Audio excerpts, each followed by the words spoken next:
Hello and welcome to our final talk on the Duke Morris Racing Foundation, which is basically when the gate drops, the BS stops. So without further ado, I'm going to introduce the first of our guests. Please welcome Dan Thornhill from Cab Screens Yamaha. Evening, Dan. Hello. How you doing? You okay? Very well, thank you. I'm just going to bring Joe in. And I'm delighted to be joined, last but certainly by no means least, Joe Brookes from GRT Impact KTM. Evening, guys. Hello. Listen, thank you very, very much for being available for this. I know that you guys are, training really, really hard. Matterley has been delayed by a week, so really we should have done this last week. Matterley got delayed, so everything's a little bit up in the air. But thank you very, very much for being available. So we're going to be talking. Let's start with starts. I know you guys train with Ash at RMJ. He's massively everything's about routine. Everything's about doing things over and over and over again until you get it absolutely dialed. Who wants to talk about what their start routine is? You want to go first, Dan? Yeah, go first. I mean, obviously, start's quite a unique thing, isn't it? Everyone has their own routine. It's quite a you've got quite a lot of nervous energy when you first rock up there. So when it comes to actually getting on the start, normally I make sure everything's square, make sure the bike's in line with the gate. Obviously, we do a lot of mesh now, so always make sure the wheel is clean and the mesh is grippy. First off, pull on. Obviously, make sure I'm in line with the grid, so that obviously I don't get any spin. Then obviously, I always look at the first corner and visualize, hopefully that whole shot, or hopefully where I want to put the bike.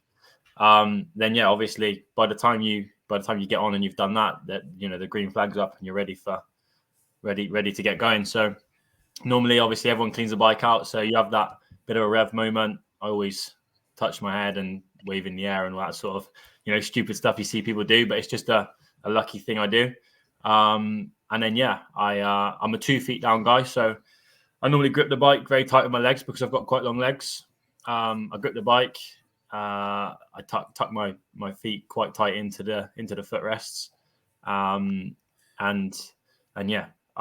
should always start on the big bike in second gear, and then obviously it's all looking at the gate. Then I always try and look for a pin or anything that goes before the gate actually drops.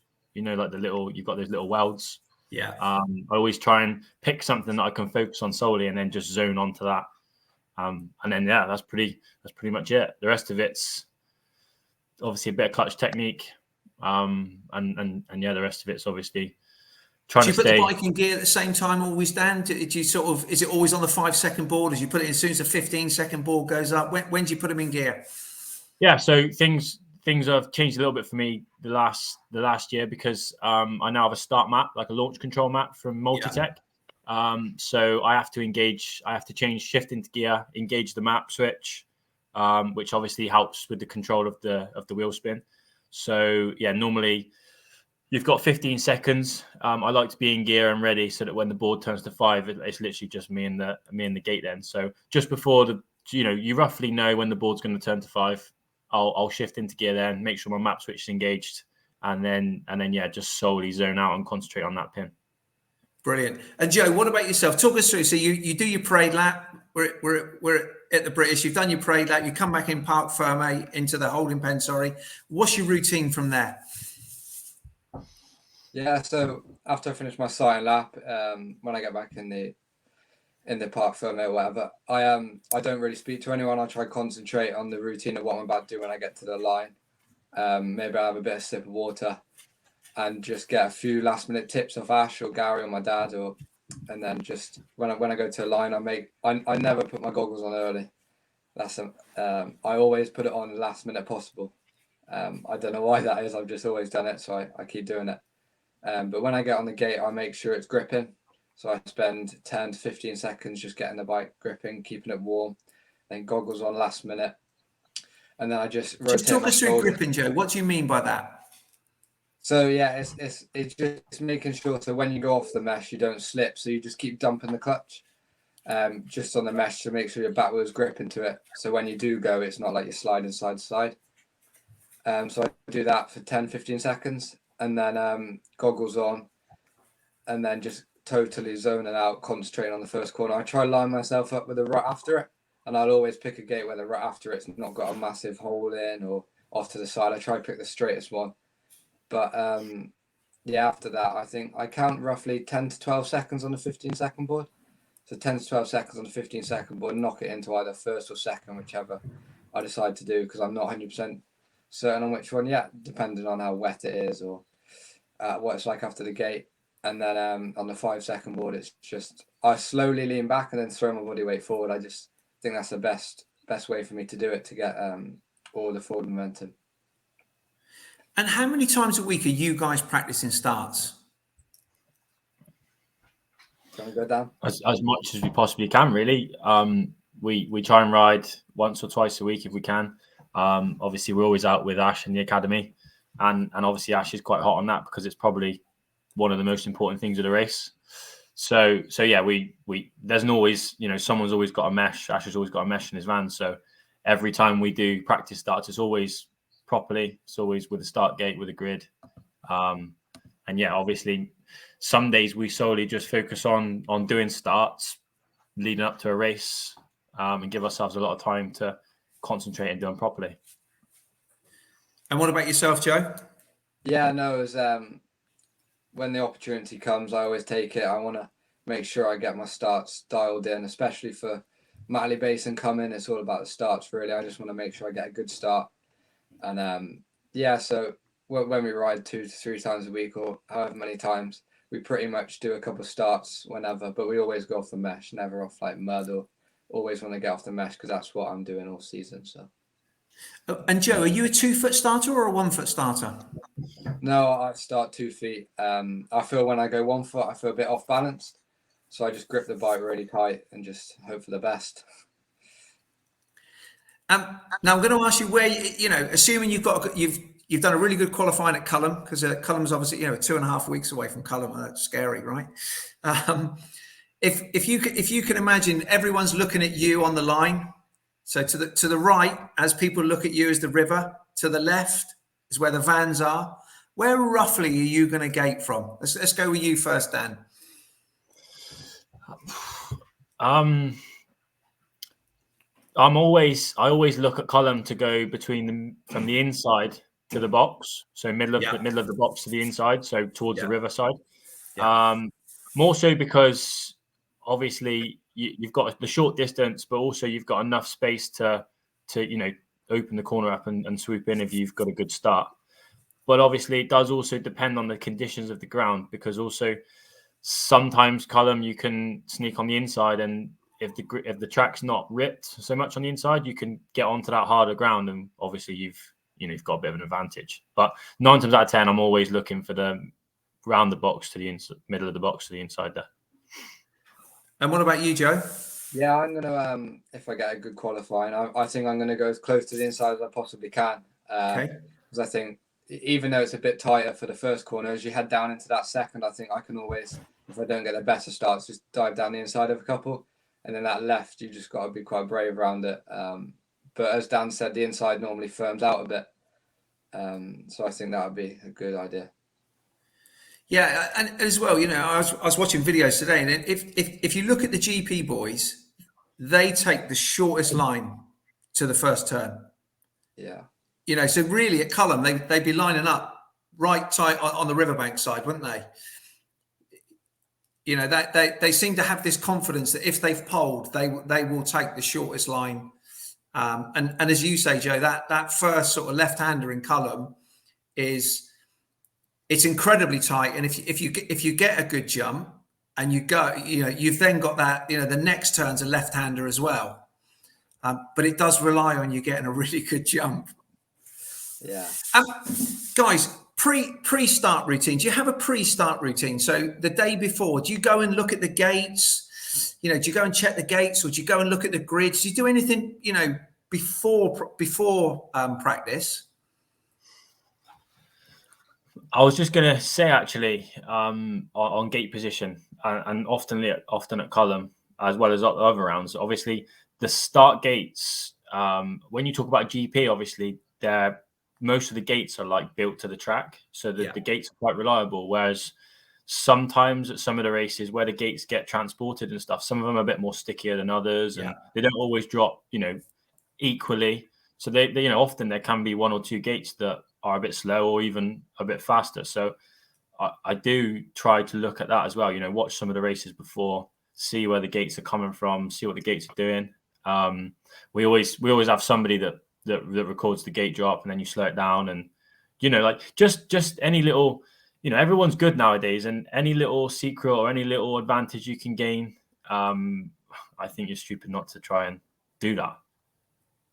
No, completely. I mean, even things like, like you say, watching the race before you, watching their starts, if they slip off the grid, seeing where they're hole shotting from, counting the boards, is 15 seconds, 15 seconds, is 5 seconds, 5 seconds.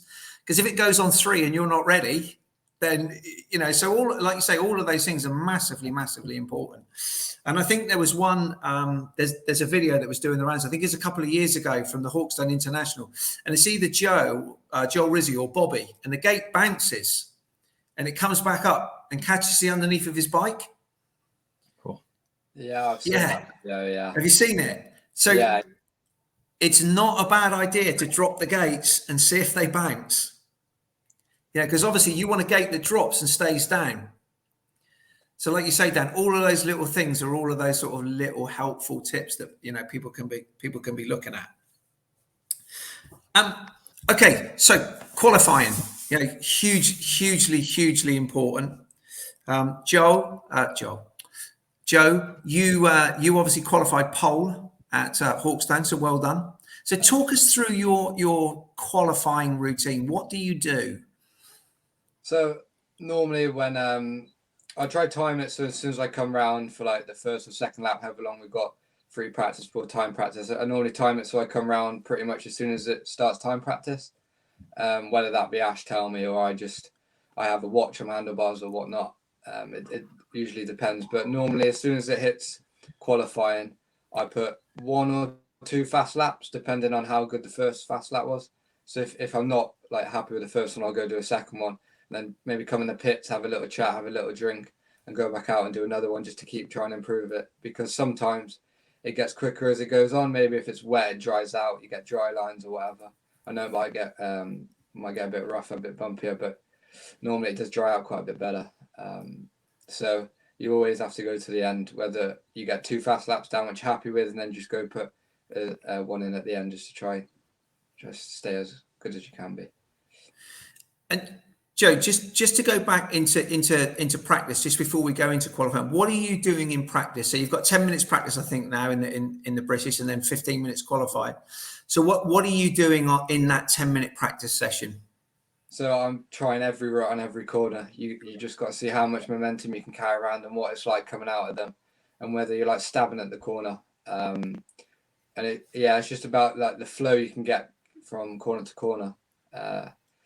But sometimes I do like 3 corners fast and then slowly have a couple of corners just to regroup, and then have another couple of corners fast. It just all depends on what the track's like, how I'm feeling. Because I don't want to burn myself out, of course, for a fast lap and just throw everything at it. So really then for you, practice, you're looking at the track, you're trying different lines, inside line, outside line, middle rut and a turn. So you are basically practicing in practice. Yeah, completely. You just got to try everything possible that you might think may work, even if it doesn't. At least you tried it and you know. I just want to pick up on one point you mentioned earlier. We were talking off air. So last year at Cullum, you did 5 laps in qualifying. So you were saying there how important it is to go across that timing beam, or almost on time or as close to time as you can get. And as we were saying, if you go through 15 seconds before that clock goes, you've got 2 minutes 22 roughly to get back around that track. And when you're doing 5 laps, that's effectively 1 lap gone. So you're going to get 4 laps to qualify. So hitting that timing beam on or around when that clock goes to 15 minutes is absolutely paramount. So like you say, a watch, your pit board, that communication between rider and is really important, right?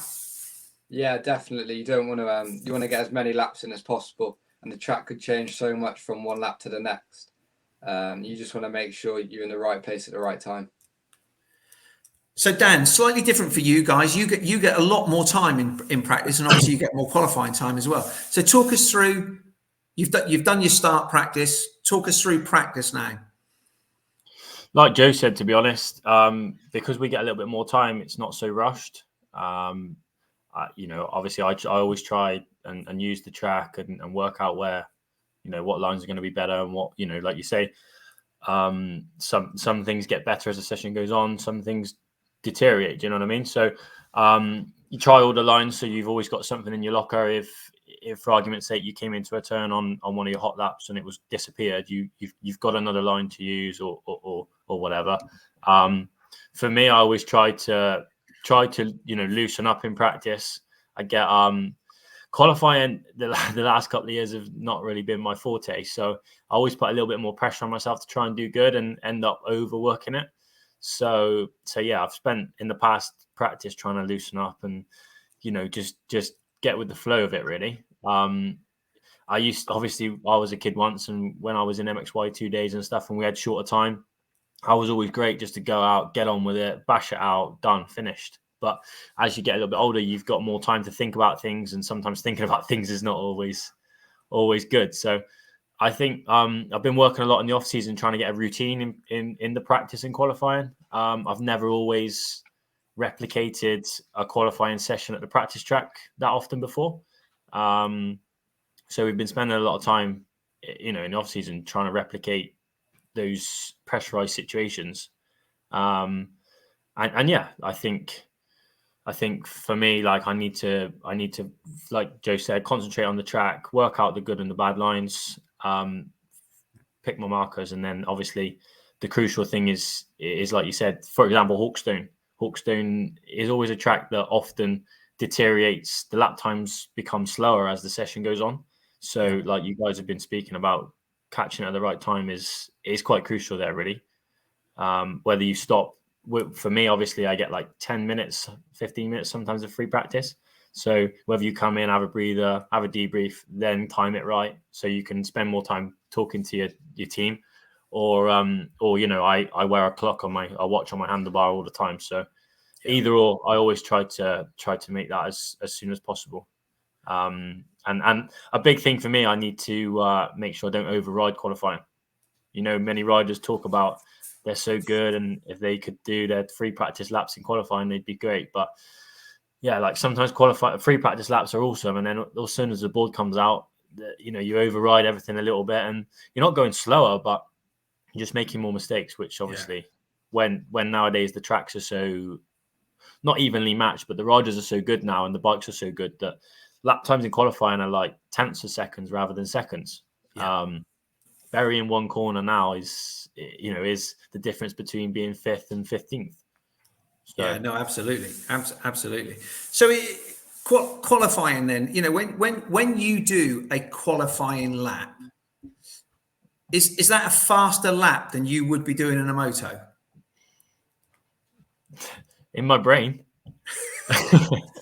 No, to be honest, yeah, obviously you're trying to get that one hot lap on, aren't you? So you're trying to execute every marker, but also push the boundaries to the point, you could be on the line of making a mistake, because that's, you're not going to be able to do that, well, some guys maybe can, but you're not going to be able to do that for 25 minutes or 30 minutes. So that one hot lap is, you're trying to push every expectation of the bike and your body to find, like you say, maybe that 0.4 of a second to gain on someone else. Is that the same for you, Joe? When you're qualifying, is it like, whoa, that was scary? Is it a pace above where you would race at? Yeah, some corners, like especially for us, we go out quite early, so the track's quite flat, and if there's some berms or whatever, some corners I do go around and think, I don't know, I stayed on, but at the end of it, it feels comfortable after you've done it. It's just when you're like midway through it just feels a bit uncomfortable. But for your races, you want to be as close to that time as possible. You want to sprint every lap for 20 minutes, 25 minutes. That's what I've been working on. So hopefully that'll help with all the work we've been doing. No, brilliant. So, question on the screen then.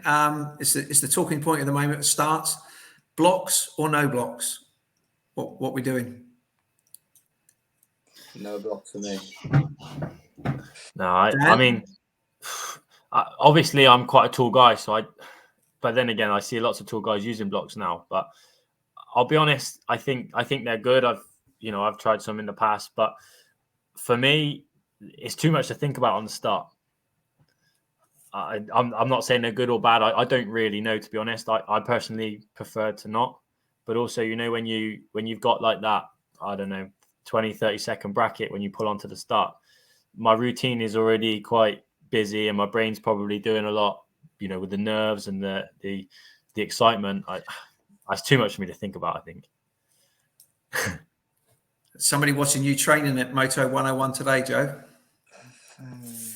So Joe throwing the bike into the sideways into the left-hander at Moto 101 today was very impressive from Nick Arkle.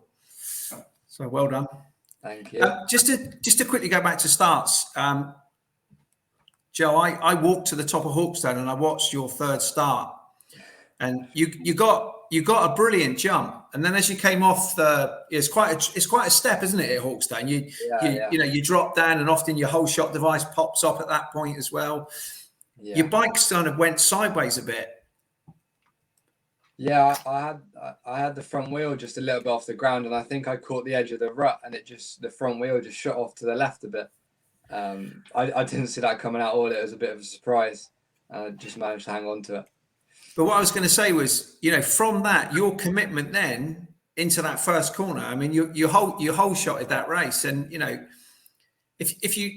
when you've got younger kids going into a start, you can practice starts. When you've got 40 bikes all trying to go into a point that's about 3 bikes wide, it's pretty scary and pretty intimidating. Yeah. But I also think if you commit to a first turn, you're much less likely to get hurt than you are being a bit wishy-washy. Would you agree with that or not? Yeah, definitely. Especially in that last start, I just had my elbows out, and I think I did make a bit of contact, but I didn't really feel it much. I was really strong on the bike. Like, I just threw 100% into that first corner. I knew I had to get a good start, because you get filled in quite a bit on that track, and it was difficult, but you just got to be as strong as you can, as aggressive as you can around the first corner. Yeah, no, definitely. I think as well, if you look at sort of where the pile-ups are, they tend to be sort of like behind about the 5th bike. Yeah. The top sort of 1 to 5, not always, of course, tend to get away. And if there is a pile-up, it tends to be in that sort of like the next group of riders. And I think as well with starts, I think there's also a psychology with starts where, like you in that last race, Joe, for example, people will now start be thinking, oh, he won't back off. Yeah. Do you agree with that, Dan? You know that you'll know that if you're two of you are coming like that and you've got X against you, you're thinking he won't back off. Yeah, no, I think when you get into the pro ranks, obviously nobody wants to give an inch because everyone puts so much into that. I find growing up in the youth, like Joe said, Joe is positive, isn't he? He knows he's strong. He probably mentally believes he's stronger than everybody else, which is what you should do as a rider. Not necessarily him, but everybody should believe they're stronger than anyone else. And when I think you believe that, then you're always that warrior through the first turn, aren't you? Yeah, and listen, it's easy for us to say hold it there, but as I said, when you've got 40 bikes all going for something that's about 8 foot wide, it's pretty intimidating. It is pretty intimidating. But yeah, I don't know if you can see that question from Jay still. I know you touched on this, Joe. My lad would like to know what gear is better to start off with, first or second. I don't know if there's a right or wrong answer to that. But Dan, what about you? I actually have tried both, even on the 450. I just, because I'm a 2 feet down guy and I've got plenty of power, I always prefer second gear because obviously it runs a little bit longer. Yeah. I find when I did try to do first gear starts, I needed to learn to start 1 foot up, so that I've always, if you're going to do first gear, I believe you should start with the left foot up because obviously you need to get the shifter as soon as possible. Otherwise it's going to meet its rev range so quickly. Yeah. But yeah, I've always been a second gear guy, 2 feet down. So that's what I feel is right, and that's what I always do. And Joe, you were saying earlier, it's kind of depending on the track conditions for you. Is that right? Yeah. At Hawkstone, we opted to go for first gear because I think as soon as you got off the mesh, it was quite soft, and you wanted the initial pull on the engine, and then you got to quickly change second, third, maybe fourth. But second gear is always good, but for first gear, it's harder to get from first to second. Yeah. Like, changing from first to second could lose you a little bit, whereas if you start second, you might be able to keep it. So it all turns out pretty even. It's just how good the shifting is on a straight. And I'm assuming both of you are power shifting on starts, right? Yeah. Yeah, for sure. Do you want to just explain what power shifting is? Do you want to do that one, Dan? Yeah, so obviously when you're on the gate, you're holding the bike normally on its limiter, so you're flat out. So the engine is at its maximum. When you let go of the clutch then, and like I said about the first gear hitting the rev range, especially it's the same on a 2-stroke or a 4-stroke, but you can feel it more on a 4-stroke when you're actually on the track. You sometimes find yourself locked with the gas wide open and you just can't shift. So the quick shifting is obviously use the clutch. So as you leave the gate, once you've let the clutch go out and you're in control, then obviously when you're ready to shift, you can keep the bike wide open and the gearbox will be smoother because you've obviously took the stress off the engine. Hopefully Joe's trying to reconnect. Maybe he's got a bad connection problem, or maybe he wasn't enjoying it. Nah, he's had enough. Dan, let's talk about sprint laps now, and how you can train for sprint laps and how you can build speed up so that in those qualifying laps, you can nail a really good qualifying lap and make sure that you're in the top 3 or 4 at qualifying. So just talk us through what a sprint lap is and how you can train for it.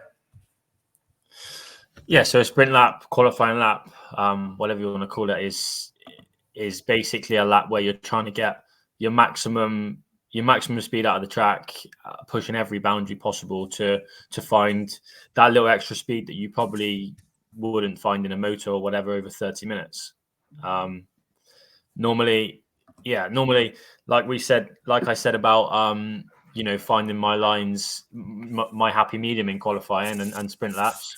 I've had to try and learn what is fast, because sometimes people drop it down a gear, rev the bike harder, feel like in their brain and in their body that they're going faster, but actually they're going slower, and that's quite a common thing with people. So when you do sprint laps at the track, you learn to feel what good and fast feels like. Sometimes doing a turn smooth up another gear than you would normally do. You're carrying more momentum, more drive. One, you're using less energy and it feels easier on your body. But also, two, you're carrying another couple of tenths of a second around that turn. If you can do that everywhere, then you've gained that time and you actually haven't really pushed any boundaries as such. Whereas other people sometimes, like, I'm bad for this. The board comes out, you try and put a hot lap in, you override it, more clutch, more brakes, more gas, and it just becomes very erratic and slower. Welcome back, Joe. Yeah, sorry, I'm not sure what happened. I think the internet. That's all right. Don't worry. Joe, what about for you? Sprint laps. How do you practice for sprint laps? What do you do to build that speed so that when you go out to qualify or you need to put a few sprint laps in at a race? How do you practice to do sprint laps? Yeah, so in the week with Ash, we normally do pyramids. So it's like 1 sprint lap, 2, 3, and then back down. And it just gets us like into the routine of so we can do more than 1 sprint lap at a time to optimize the time in the qualifying. But yeah, we do quite a lot of them just for the raw speed, just to get used to how fast you can actually go, how fast you can push your limits, how far you can go without making a mistake. And even if you do, at least like it's for the right reason.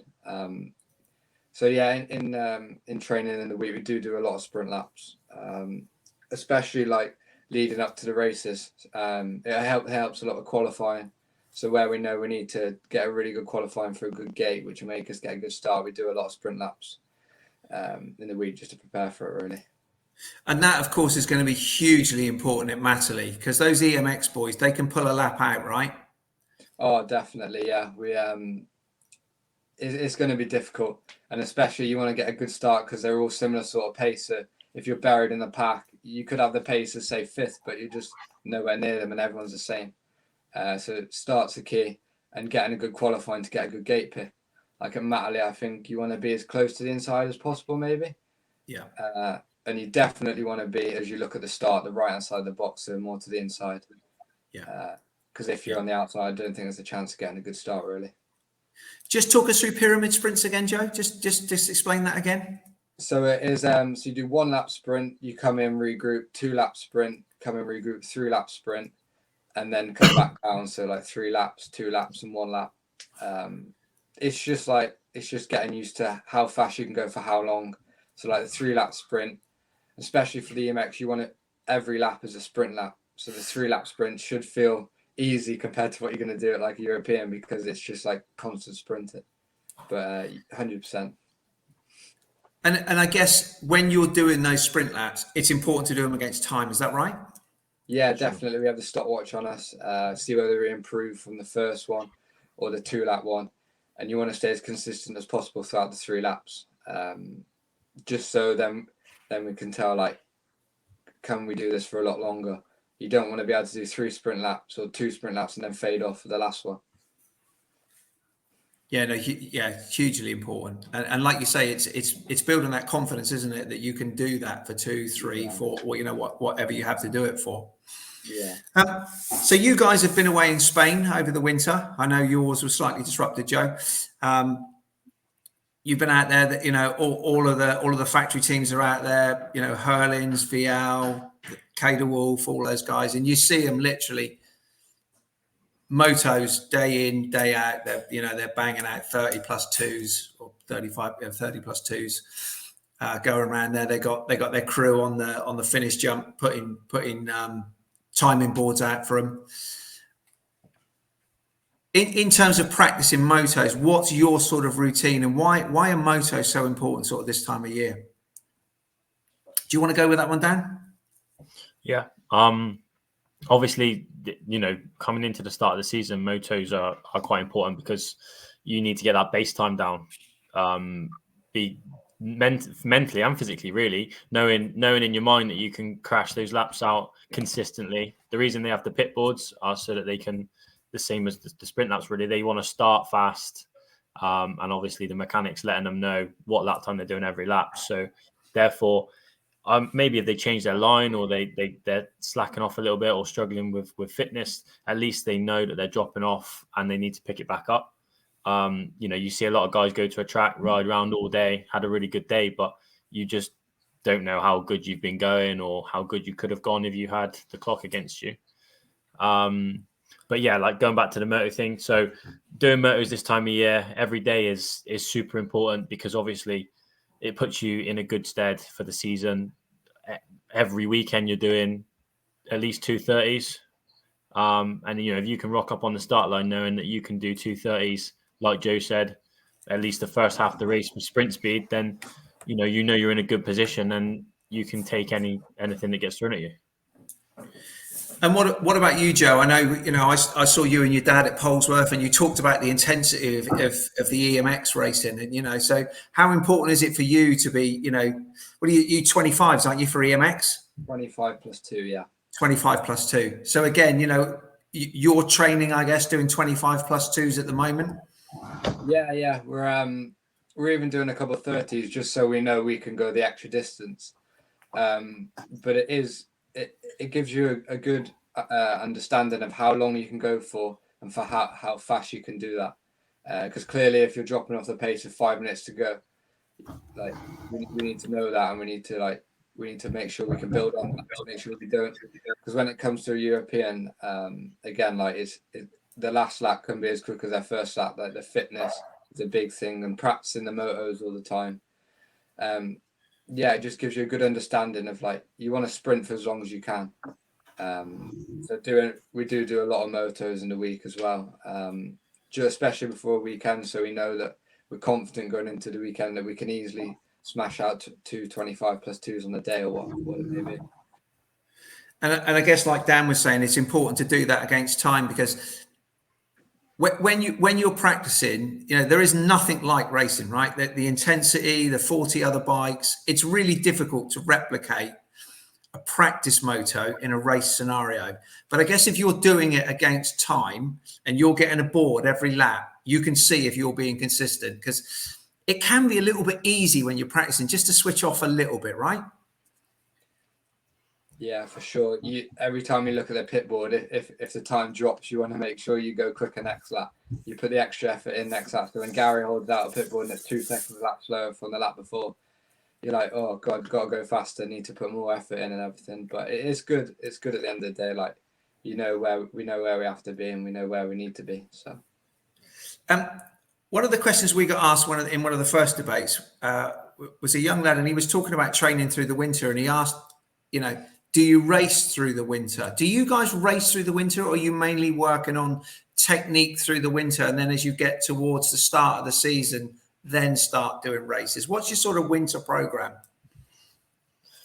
I've always done a bit of everything, to be honest. Only the last few years in the adult ranks have I been more structured. When I was younger, I always used to race through the winter. I used to do the Wilden Lane series and things like that. I just always used to keep smashing the laps. The last couple of years, to be honest, and especially this last off season, has been really more structured for me. So I've spent a lot more time getting rid of my bad habits, I suppose. So working on form, technique. And I think technique is super important now, because obviously everything's so, like I keep saying about the bikes being good and the racing being so fast. I believe that, if you can have good form and technique and then take that to the sprint laps, the motos, it's going to make your life easier and make your speed quicker, isn't it? Yeah, absolutely. What sort of good question here? So, what are you guys doing in the week in terms of training? You need to be super fit to be banging out. Yesterday we had Kevin Maguire on, nutritionist, and he said, without any shadow of a doubt, motocross is one of the most demanding sports. There's no debate around the impact it has on your body. So what are you guys doing in the week to be as physically fit as you can be? Cycling, running? What's your routine? To be honest, we do all sorts of training. We can't really just say we do cycling or running. We have a program, strength. We do weight training. We do body weight training, a lot of cardio stuff, whether it's base, interval.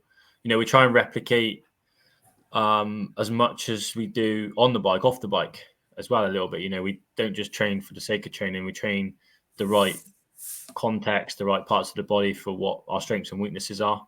We're fortunate with RMJ to have a coach, a physical coach, and we do fitness tests. So we monitor where we're at, where we need to work on, where we don't need to work on, and yeah, to be honest, when it comes to the cardio thing, the running or cycling question, I've always been a guy that believes that if you're going to do a 3-hour cycle, then if you're going to do a 1-hour run, you need to do a 3-hour cycle. Running's always more difficult than cycling. And sometimes for me, if I've got time, I'll do a cycle, because obviously it's lighter on the body. You get the same benefits. And obviously it's good for the mind because you're out for a long period of time.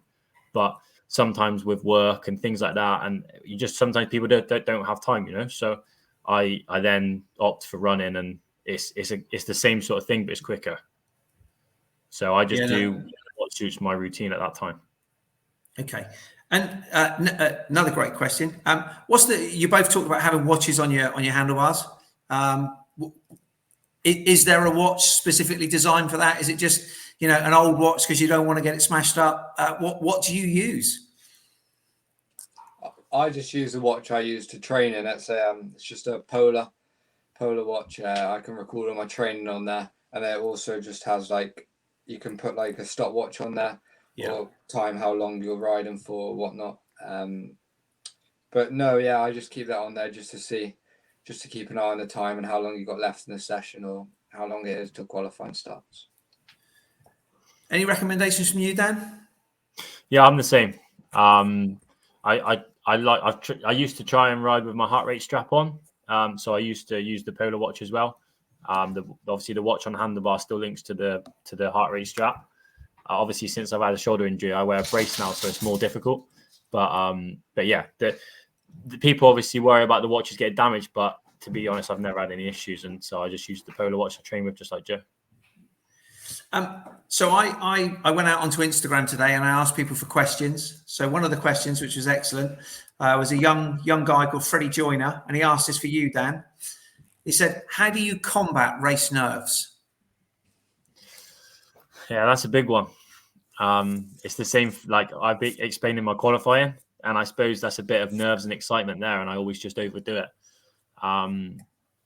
To be honest, I've learned to just try to let everything go. I've been bad for preempting things and trying to think about it before it started. You just have to, do your routine, put your work in the week or the previous weekend before a race. Make sure you're in the best physical, mental state, and go into that race knowing that you've done and you are doing the best you can possibly do. And I think as long as you can tell yourself that, then you're going to go in there and give it your best shot. And that's just where you're at. And I think the more you can try and approach it like that, then the less pressure you're putting on yourself, and the more you can go there and enjoy the process and actually enjoy what you put on all your time, effort, and money into. I don't think there is an answer to get over nerves. Like I've been racing for many years now, and I still turn up on that line for qualifying, racing. I even go practicing. Sometimes I get nervous. But I think a small amount of nerves is good, right? You need a bit of adrenaline, don't you? Yeah, 100%. I think nerves is excitement, isn't it? Yeah. Sometimes people get overexcited. Sometimes people don't. But I think you need to have nerves to have that fire in the belly. You just need to learn what makes you tick as an individual, and I think once you've learned that, then you should be good with the nerves going into each race. And what about you, Joe? Are nerves a thing for you? Yeah, I do get quite nervous, to be honest, especially for the big meetings like some Britishes and definitely the Europeans. But mainly it's just in the week. If you know you've done a good job in the week and you're fully prepared, you just got to go in there confident, believe in yourself, and yeah, it's just especially when you get down to a line, there's a few nerves going. You just got to try to block everything out, block what everyone says about you, what you've heard, and just like block it out and just concentrate on yourself. How important is it to have good people around you as well to keep you calm? I think it's very important, to be honest. Go on, Joe. Yeah, go on, Joe. Yeah, no, it's very important.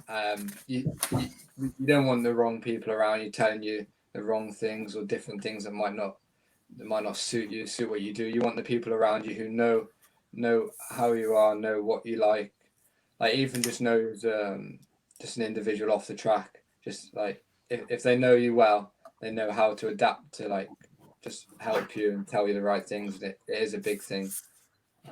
It does help a lot.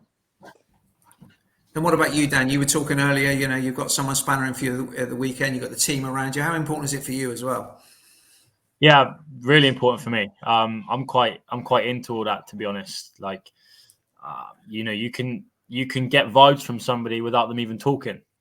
The father and son relationship is massive for that. Like I think everyone knows how to get the best out of each other. When you as a rider on the start line, you're nervous. As 9 times out of 10, the people around you are as much more nervous than you. Do you know what I mean? So, when people say silly things when they're nervous, don't they? Like, yeah, I think you need when you're about to, like when you said taking it back to leaving the waiting zone to go to the start line.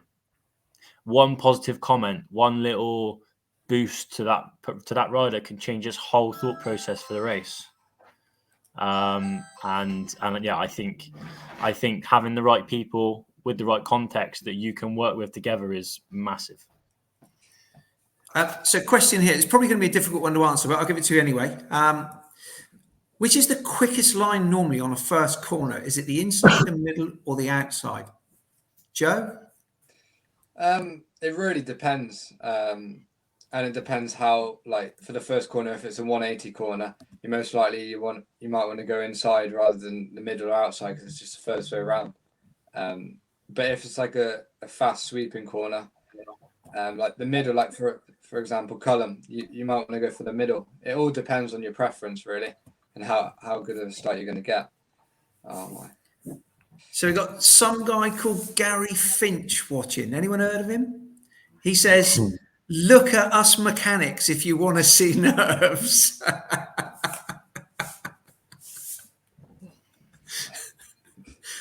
So I think basically what he's saying is you guys got it easy. It's the people that are watching it are getting stressed. As long as the bolts are tight, he's got nothing to worry about. Say again, sorry? As long as the bolts are tight, he's got nothing to worry about. Exactly. Yeah. Okay, I mean, listen, I think everything you've been saying is it's all about preparation, right? And if there's one thing I've taken away from these 4 talks is if you turn up to a race meeting and you don't know what gear you're going to start in, you haven't fed properly, you haven't been hydrated, you're not fit enough, it's too late. You know, so it's really, really, really all about preparation and making sure that, as I say, physically, mentally, psychologically, you know, you've done your motos, you've done your sprint laps, you know, you've got to be prepared. Is that fair? Yeah, 100%. So next weekend? So this weekend, Dan, you are EMX Open. Yeah. So we've done two days riding this week. Is that right? Yeah. We've rode Tuesday and Wednesday this week. So the same sort of things that we've spoken about. We've been through the motions as such. We've had a structure, a plan for the last 2 days. And yeah, we've had, you know, both of us have had 2 good days riding, really. And Joe, for you, same for you? Yeah, same for me. Just rest up for the weekend now, do some recovery, do a little bit of training, just to make sure the body's 100% ready for the weekend. What's your expectations? What's your goals?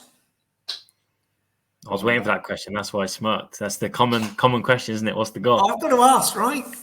To be honest, this year I've got a little bit of a different approach. So for all sort of racing, you know, everyone goes for results, positions, where they're going to finish, where they're going to end up. And I feel like as long as I go to that race, execute my technique that I've been working on, you know, ride the bike to the maximum and the best I possibly can on that day, then I'm going to leave that race happy. So wherever the result is the best I've had. And what about for you, Joe?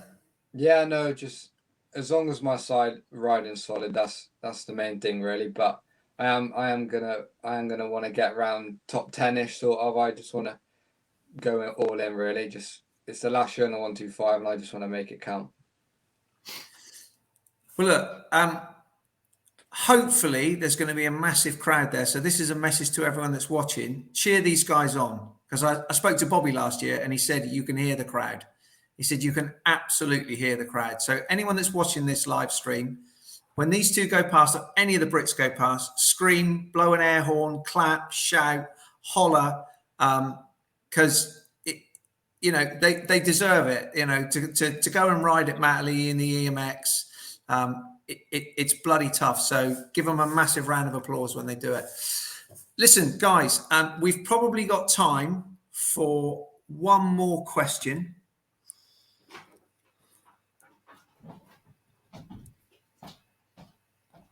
So how much time do you spend on motos and how long a breaks do you have between your motos? So on a training day, let's say you're going to do 2 minutes or whatever your day is for that. What's the gap between motos? I think it all depends. You know, like I said, again, we're fortunate to have structure in our days. Every day is different. So we don't have a continuous routine. Otherwise you get static. Some days we do solely speed work. Other days we do motos. And yeah, it depends obviously weather, track conditions, if you're in sessions or whatever. So there's no. Sorry, I probably didn't ask that question very well. I think what the question is if you're on a day of motos, for example, yeah, and you do one moto, what's your break in between before you go out and do your second moto? That was my fault. I didn't ask that very well. That's right. I think normally if we're doing days of motos, we try and replicate potentially a race day format. So we'll try and give our body would give enough time between the training races as we would on a race day, so that you can fuel the body, prepare, go through every sort of stage that you go through on a race day, so that again you can put your body in and everything in the right place come Sunday. And what about you, Joe? Yeah, no, same as what Dan said, really. We try replicate, like for Hawkston Park, for example, we replicated the format in the week just in preparation for it, so we know what we need to do in between the breaks, how long we've got, and like for food, get enough food in straight away, or whether it be 20 minutes after you come in or whatever. It just gives you a good understanding, really, of like what you're going to expect in the race weekend. It just takes a bit of pressure, stress off yourself. No, absolutely. Listen, there's lots of people wishing you good luck. I just need to say a few thank yous before we let you go. So I want to thank everyone for watching. It's been fantastic to do this. I've thoroughly enjoyed it. I hope everyone that's tuned in has got something from it. So a quick few thank yous. Kay, Yanis, Carlton Husband, thank you very much for your help on the mind and body conditioning. Then we had Tom Grimshaw, we had Kay again, we had Nick Carberry on the importance of sleep. Last night, we had Jay Haig, Kevin Maguire on feeding your body. And of course, last but by no means least, we had you two legends in tonight. So Dan Thornhill, thank you very, very much. The very best of luck to you this weekend. I'm really excited about watching your race. Well, good luck. And of course, yourself, young Mr. Joe Brookes, go and rip that 125. Thank you. Best of luck. Thank you so much for joining me. Thank you to everyone that's watched. Thank you very much for having us. And obviously, I hope that everybody that's watched and tuned into all of your shows have taken some little bit out of it and are able to put it into their own race format. Yeah. Guys, thank you very, very much. Thank you. Cheers. Cheers.